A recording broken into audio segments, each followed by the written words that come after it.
Il suo casco a proteggere l'ultimo viaggio, la stecca, l'omaggio ai compagni che se ne vanno del mondo dell'hockey, il silenzio commosso nel piazzale dietro la chiesa di San Pietro a Trissino. Tutto il paese e tutta la vallata si sono stretti attorno alla famiglia di Giovanni Stefani.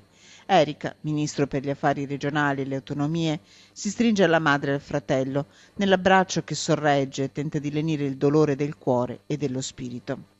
Il 19 marzo una duna del deserto algerino ha portato via Giovanni Stefani travolto dal suo quad mentre correva il Tuareg Rally 2019, sognando il prossimo anno la Parigi-Dakar.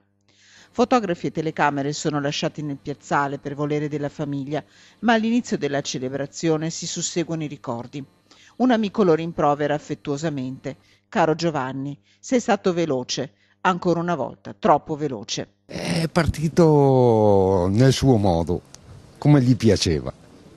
È partito giusto, un po' presto però giusto. Credo che Gianni Stefani sia stato uno dei protagonisti del paese, dell'hockey Trissino, perché io faccio parte dell'hockey.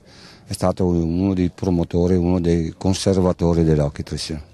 A salutare Giovanni Stefani molti esponenti della Lega Nord, il vicepresidente del Senato Roberto Calderoli, il governatore Zaia, il segretario D'Arè, i sottosegretari Bitonci e Coletto, il senatore Ostellari.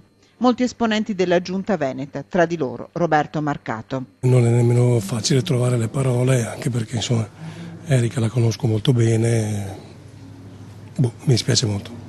Ci sono anche il sindaco di Vicenza Rucco e la senatrice PD Sbrollini, in tanti a rendere l'estremo omaggio all'uomo, all'amico imprenditore appassionato di moto e di hockey.